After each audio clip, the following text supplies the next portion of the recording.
Hi everybody, I'm Mahin and this is your Saturday stretch for the daily Bellydance Quickies. Today's video is a companion to the blog I did last week on Bellydance Anatomy that was about the Erector Spinae or Erector Spinae muscles. You can find the pronunciation both ways if you look.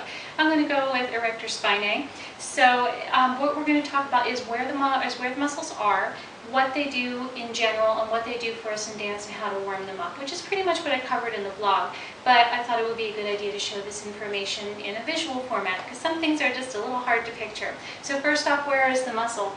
It's actually two rows of muscles and they're on either side of your spine. They start and they connect all the way down here in your sacrum and they run all the way up along both sides of the spine and connect up onto the vertebrae of the neck. Along the way they attach in many different places and they're actually a group of many shorter muscles that we kind of refer to collectively.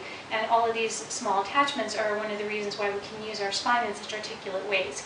So these muscles, they're responsible primarily for the extension of the back. And what does that mean? When you bend forward like this, that's called spinal flexion. When you come back up to straight, that straightening is extension. If you come back this way, that's hyperextension. And your erector spinae muscles do that too.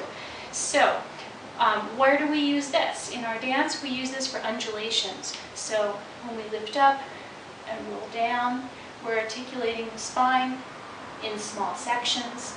And when we're lifting up, we're contracting these muscles back here, and that's where you feel it. So what else do? They actually do lateral flexion. So that means when we bend to the side, the muscles on this side of my spine over here are shortening to take my body this way. And so if I go this way, this side is relaxing and this side is working, this side is contracting. So this is the side to side motion. And where do we use that? So one example would be if you do anything like that, an accent like that, you're going to the side with your chest primarily facing forward. So your erector spinae muscles are also responsible for rotation, and that would be your spinal rotation this way. So in dance, where do we use that? Here, I'm going to rotate my spine relative to my hips, going the other way. So that's one of the ways that we might use that. So how are we going to warm up? First off, you want to make sure that you warm up in all the directions that the muscles are being used. So you can use a cat-cow variation. Standing is usually easier in a dance class warm-up because we don't always want to get down on our grungy dance floors and we don't always have mats to do it. So I like to do the standing cat-cow warm-up in my classes. So I just have them stand in parallel and come over with the hands on the knees. Now, when I give these instructions, I always talk about using everything from your tailbone all the way up to your neck. And that's important because in this muscle runs all the way from the bottom to the top. So here, you could just kind of hunch your back like this, but unless you get your pelvis into it and your neck into it, you're not utilizing the whole muscle. So you would want to curl everything up and then stretch everything out and then take everything up. So that would be the best way to do that. And you would want to do that repeatedly. Now as for the other directions, you could do all kinds of things. You could just go from side to side. That would be a nice and gentle way to get warmed up. From here, like this. Or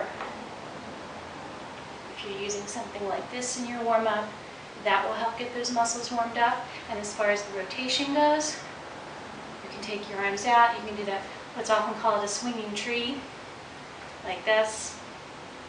Just be careful you don't do this one too hard or too fast or with too much force before you're warmed up. So you want to keep that swing nice and gentle. So there you go. Now you can see some of the things that I talked about in that blog. If you are an email subscriber, I will have another link to the blog if you missed it last week in the text portion of your email.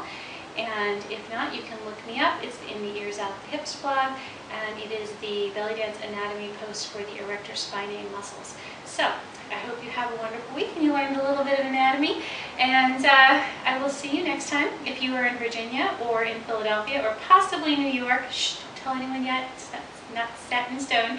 But I will be coming your way definitely for Virginia and Philadelphia.